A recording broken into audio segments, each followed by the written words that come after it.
it's Day, and today I'm going to talk to you about the ultimate guide to teaching here in Korea.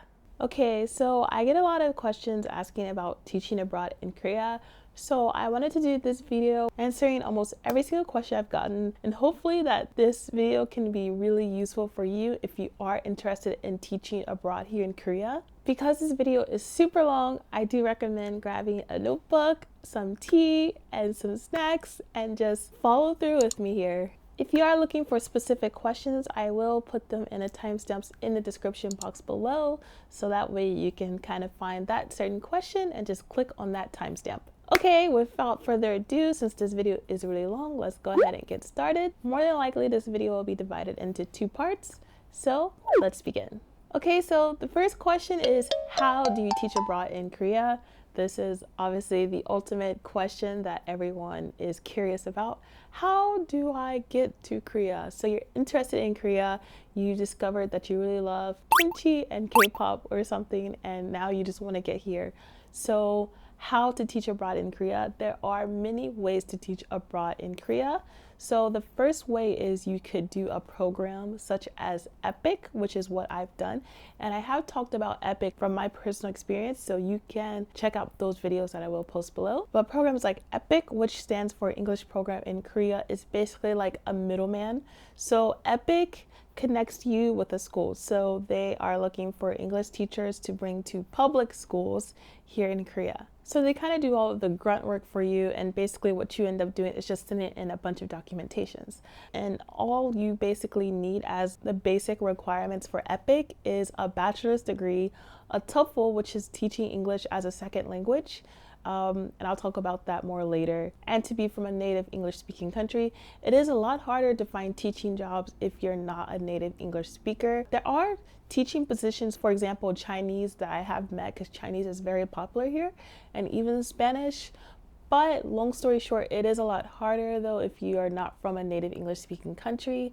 Again, I will talk about that a little bit more later. There are programs that do accept associate's degrees. Now, this program is called Talk, which is another program you can check out. And Talk does accept associate's degree, so you do not need a bachelor's degree. The only thing with Talk is that you will definitely be put in a rural area. You cannot teach in Seoul, for example, without a bachelor's degree, but if you're okay with just coming to Korea and being in a rural area, then Talk does work as well if you do only have an associate's degree. As I mentioned earlier, programs like EPIK or Talk are amazing because the benefits are fantastic. For example, with EPIK, you only have to teach 22 teaching hours. So that is, you do work 40 hours total a week, but 22 of those hours maximum is used for teaching. So the other 18 hours you can use for lesson planning, but that doesn't take that long. So the other hours you do have, you can use for watching Netflix or studying Korean or practice drawing or just whatever you would like to do. Not only that, if you're just starting out with EPIK, your salary is 2 million won per month. That is before taxes. So of course, including taxes and some other things, you do get paid a bit less. But it's around 2 million won, which isn't so bad for only having to teach 22 teaching hours. 2 million won is about 2,000 USD. It's a little bit less, maybe like 1.8 thousand USD.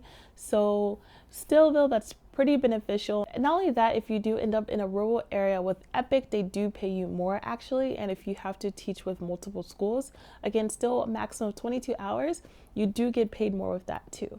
That being said, there are also other amazing benefits, such as free housing, for example. Your apartment gets paid for. The only thing you have to pay for is a maintenance fee, electricity bill, and a gas bill. So that's really nice. You don't have to worry about an apartment, and that in itself, I feel like saves you a lot of money. You get national health insurance, which is also fantastic. So you're definitely guaranteed health.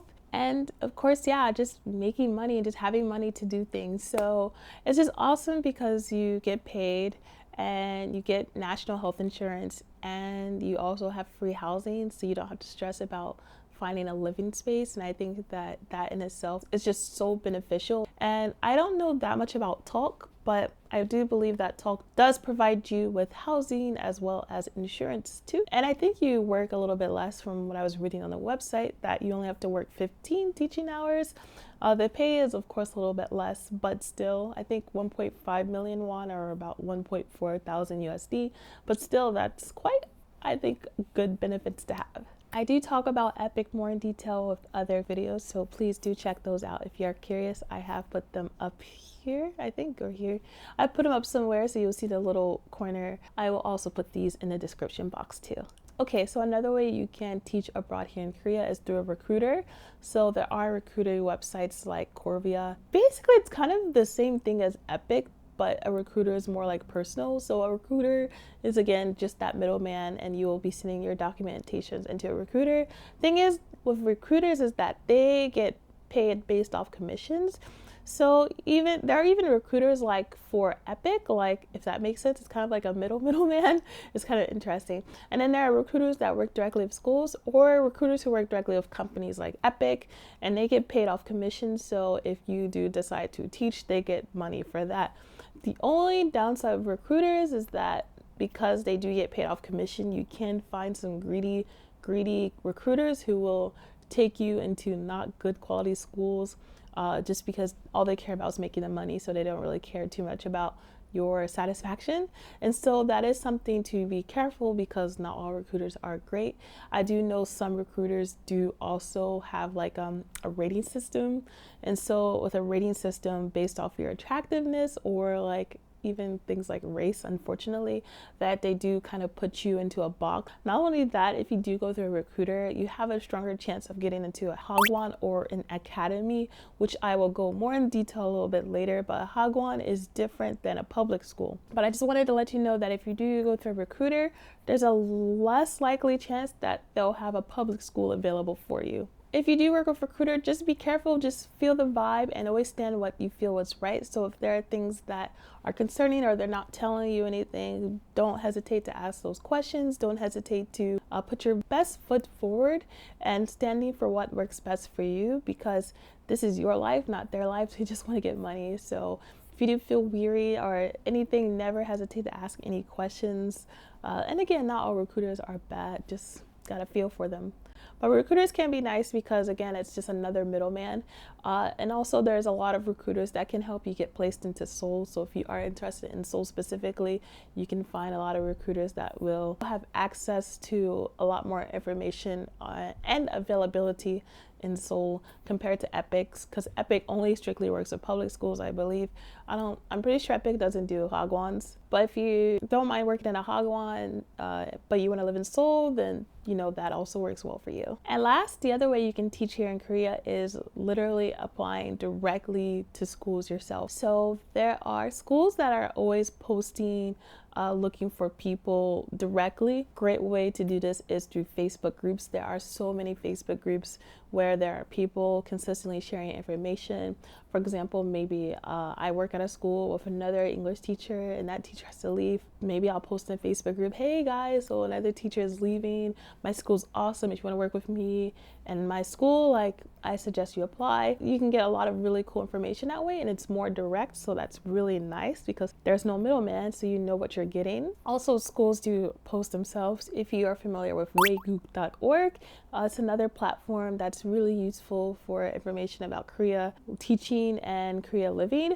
So there are schools that do post directly that they're looking for English teachers there as well. So that is another way you can also apply. It's basically just looking around through Facebook groups, waeguk.org, and other platforms where you can get more information from schools themselves. Or you can share a post yourself where you are looking to teach abroad here in Seoul or somewhere else, and maybe someone can direct you or connect you with someone. The only problem with applying directly yourself is that it requires a lot more work on your end. So if you just don't mind putting a little bit more hustle, then that could work well for you. Okay, that was so much information already, and that was only the first question. I have so many questions to go through. So the next thing I want to answer is requirements. So requirements tend to vary, but I think there are pretty strict requirements overall. So the first requirement is that you do need to have a bachelor's degree. I did mention talk earlier that does accept associate's degrees, but most schools do require a bachelor's degree, especially if you're going to work in a city. Talk probably puts you in a really rural area if you're only with an associate's degree. There's nothing wrong with the countryside, but if you are looking to be in a city, not just Seoul, then definitely more than likely you will need a bachelor's degree. Second, you definitely do need to be from a native English speaking country. Again, yeah, that really sucks because I know a lot of people who want to teach in Korea but aren't native English speakers or hold like a native passport, and that that really sucks. I have met people who aren't from native English speaking countries who do teach here, but it's very like underground, on the hush hush, like not through any programs. It's just kind of like Hagwons paying them under the table, and so it's not like tax money or anything like that. So you can do it, but yeah, it's just a little bit more iffy, I guess, but you can do it. And the other thing you would need is a TEFL. So a TEFL is a teaching English as a second language certificate. There are many ways you can get this. You can get this online or offline in person. So this just really depends on you. The prices range is quite crazy, I think. So I did mine on Groupon, really cheap for $40. But you can do an in-person one for like up to $1,000. So it's honestly up to you. I think they are helpful. If you are not really familiar with teaching, or if you're not familiar with anything, it can be really helpful. In-person one's probably like obviously the most helpful and most beneficial, but again, they're more money. But if you're just trying to get the TOEFL real quick and you don't mind like just kind of self-teaching yourself, then Groupon or online works as well, and it's only $40. So I will link that one below too, and you can kind of check it out yourself. But yeah, you definitely do need a TEFL. And to go back to the bachelor's degree, you do not need to major in education. My degree is actually in neurobiology. That's not education at all. So you do not have to have an education degree. You can have any degree you want as long as it's a degree. If you do have an education degree, you do not need a TEFL though. So that's kind of the benefits of an education degree. And if you do have an education degree, you do tend to get more benefits and more pay. So yeah, that is also another plus side, but you don't exactly have to have an education degree. How much money do I need to save before I come to Korea? Honestly, it depends on you. EPIK suggests you bring 1,000 USD for the month because you will be coming here for 1 month without pay. So yes, however much money you can spend in a month, I personally brought around 700 to 800 USD. It was okay. So I think it just depends on you and your spending habits. If you can survive off of $500 a month, then sure. But honestly, like I think to be safe, try to go for that 1,000 USD goal. That way you'll just have emergency money, you'll have food money, etc. 700 to 800 is the lowest you should go. Okay, next is Hagwons versus public schools. So this is what I talked about earlier. So basically a public school is just your normal, regular old school that we are all familiar with. So I start at 8:30 a.m. and I'm done at 4:30 p.m. I have regular students. You know, English class is just an additional class to have. So they have math, they have science, they have Korean, they have music, you know, it's just normal, regular school plus English. And when they have English class, they're with me. So that is basically what a public school is. It's just your normal, regular school. You tend to be the only native English teacher at a public school. There are no other teachers with you that are from the same country. It's just you and a bunch of Koreans. Hagwons are kind of like after school programs. So Hagwons mean academy in English. These aren't exactly like normal schools. These are like specific programs or subjects. So for example, you have English Hagwon, English Academy, or you have math Hagwon, or you have piano Hagwon. There's even Korean Hagwon. Like there are Hagwons for specific things because these are your after school programs that focuses on a specific subject. So of course, English Hagwons want native English speakers to teach at their Hagwons. The problem with Hagwons is that their hours are a little bit wonky because again, these are kind of your after school programs. Oftentimes what I hear is they average around 2 p.m. to 10 p.m.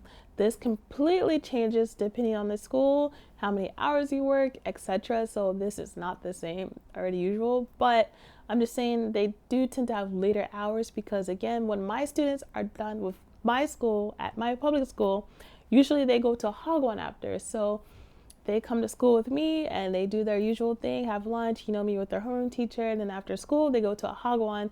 They probably meet with another native English teacher if they're going to English Hagwon, or if they have a piano Hagwon, they're meeting with a piano teacher, things like this. So Hagwons need English teachers. There are plus and minuses with Hagwons. From what I gather, they are very hit or miss. So the plus side with Hagwons is that they do tend to pay more. So public schools, you start out with 2 million won, as I mentioned earlier, but some Hagwons can start out with 2.3, 2.4 million won, like the highest, 2.1, 2.2. Regardless, you're getting paid more, typically. Another good thing with Hagwons is that usually you're not the only native English speaking teacher. I've met people who work at the same Hagwon and there's like 10 of them. So you're definitely not the only one. So I guess there's kind of like a community there. So that way when you're going to work, you're with people you can communicate with and make friends with and build with. And for example, like the 10 people I told you, they all live in the same area. They all live in the same apartment building.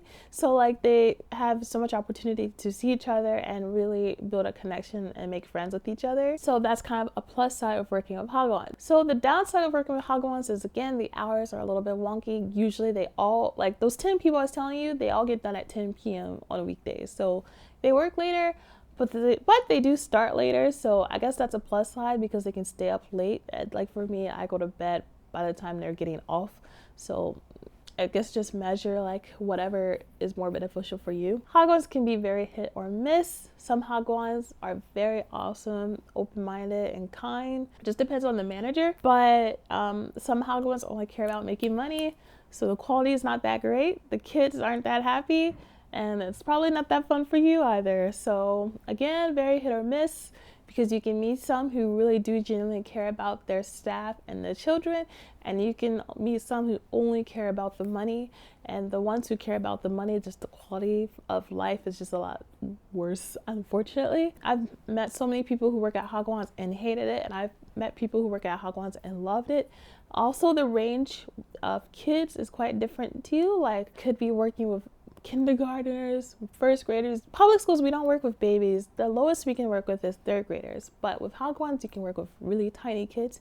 You can also work with adults too. There are adult Hagwons. So the range is a lot bigger. So I mean, if you like babies, you might prefer kindergarten. Heck, if you like to work with adults, that's a really cool thing about Hagwons that I don't get to do as a public school teacher. Hagwons versus public schools, that's basically it. Also with Hagwons, there are just a lot of them. So, I mean, you have a lot more options. And if you're interested in living in Seoul, Seoul has so many Hagwons. So, but again, you just have to feel for it and feel what's right. Someone or something doesn't feel that comfortable for you, you're always free to say no and look at other options too.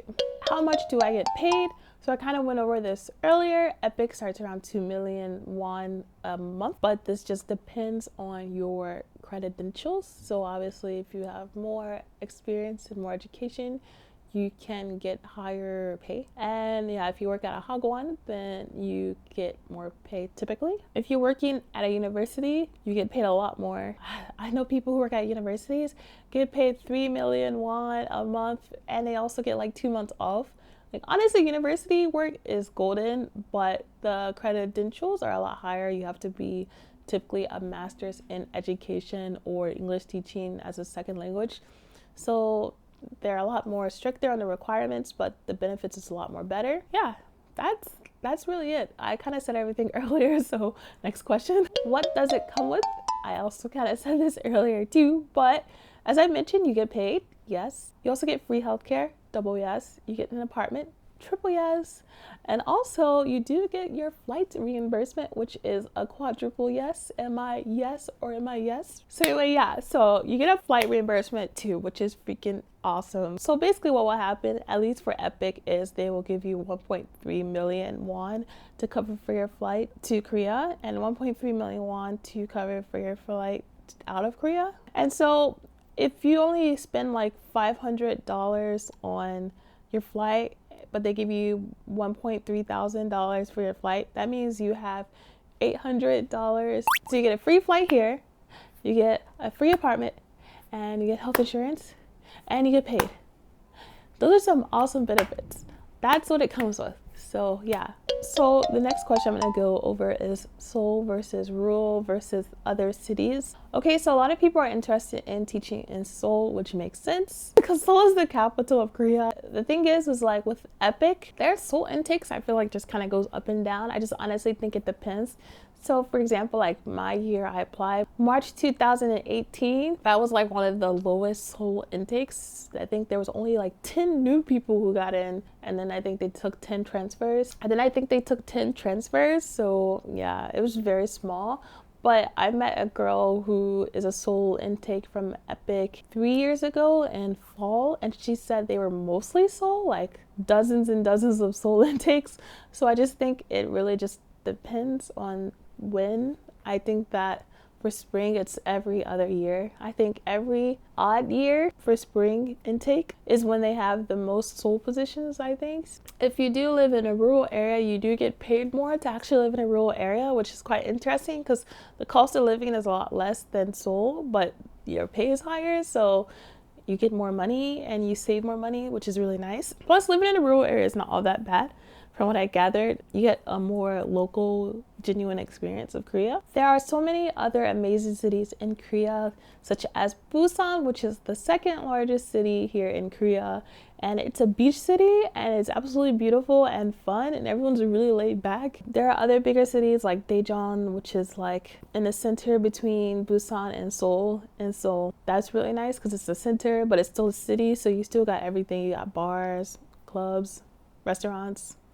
I mean, you still have a lot of options. Daegu, I think, is the third largest city in Korea. It's still the same thing, like a bunch of bars, clubs, restaurants, etc., trains, buses. So it's not like you have to only live in Seoul. It's just Seoul was just bigger, but there are still other cities to live in as well in Korea. Another cool thing about rural areas too, compared to like Seoul, was that every English teacher I know who lived in a rural area, their teaching experience is so much more lax. For example, for English camp. So English camp is basically like a camp you have to teach during summer and winter. So right now at this moment, I'm doing my winter English camp, and it's 8 hours. Like I have to be there for 8 hours, but the English camp itself is 4 hours.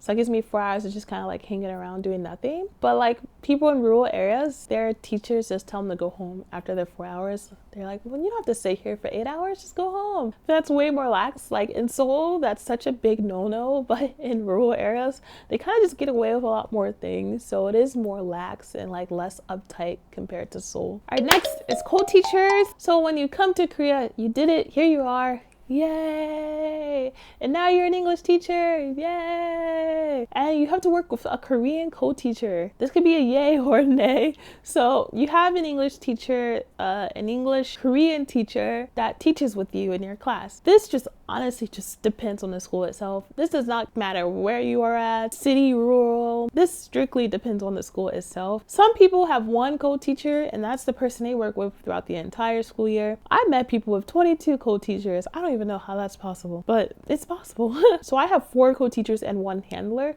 So your co-teacher is the one who's supposed to take care of you, but I don't work with the person who takes care of me. So like even my experience is quite unique. Your co-teachers could be really cool. They could be young and hip. They could be old and still really cool and hip.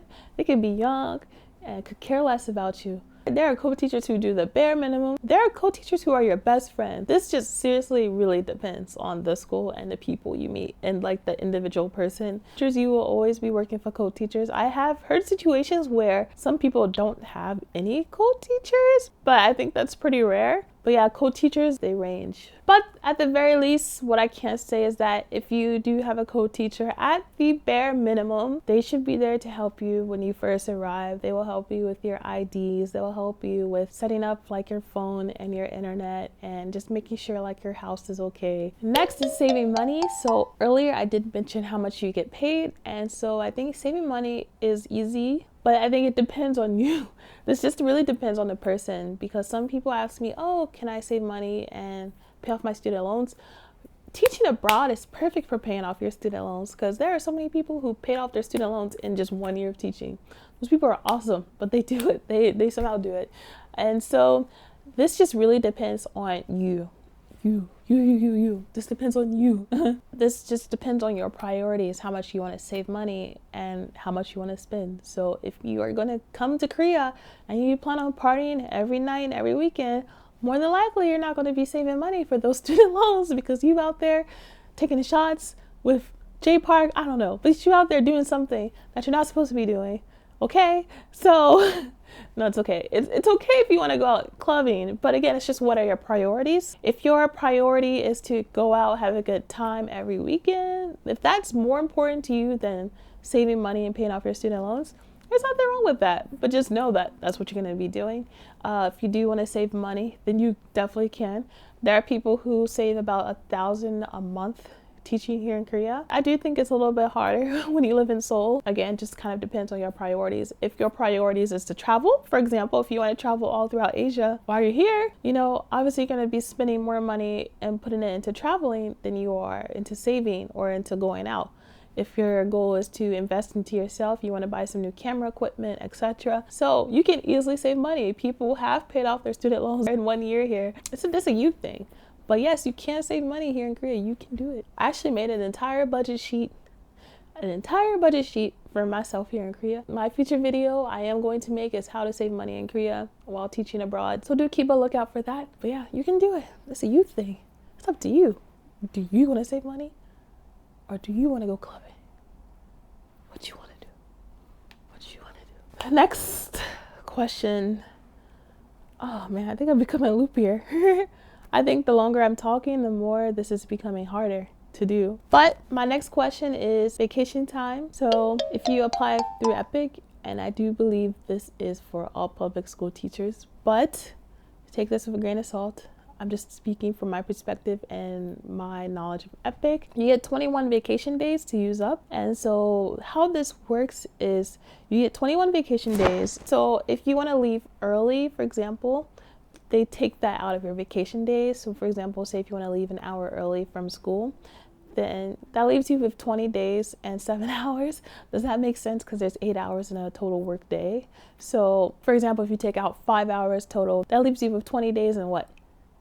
3 hours, right? Exactly. Oh, you're so smart. So yeah, exactly. You have to, so how you use your vacation days is totally up to you. But regardless, you have 21 vacation days to use, 8 hours per day. Usually what people will do is that usually during summer break, they use a week or two. And during winter break, they'll use a week or two. And then during spring break, they use like whatever they have left over. I mean, you can just divide it however you want to. Some people don't use any during summer, spend it all in winter. It just really depends on you. You do have English camps though, so you do have to be aware of like what your school schedule is. But besides that, how you use your vacation days is ultimately up to you. There are also holidays in Korea, which is really nice. So in addition to vacation days, we do get the holidays off as well. So for example, in the beginning of February, there's like 4 days off. There's also Chuseok, which is Korean Thanksgiving. There's also like 4 days off in the summer. And so I do get those days off too. So I feel like total, like including vacation days and like the holidays, I get like around 30 to 40 days off throughout the year, which isn't bad. So it is nice to have those breaks. All right, so I think this is a perfect place for me to end part 1 of the video. I will now be making part 2 of the video. I believe part 2 will just be answering questions like, do I need to speak Korean beforehand? Is Korean hard to learn? Is there diversity in Korea? Where to go if I want diversity in Korea, or foreign foods or foods that are familiar with me? Is Korea safe? Is it hard to make friends? Are tattoos okay to have? Piercings, okay? So yeah, I hope this video was helpful. If you have any other additional questions, feel free to ask me and I will try to answer them as much as I can. But these are just questions that I've heard from so many times that I wanted to try and answer. And I know this video was really long, but I hope it was informative. And yes, if you want to check out my other second questions, then yeah, just go ahead and click here.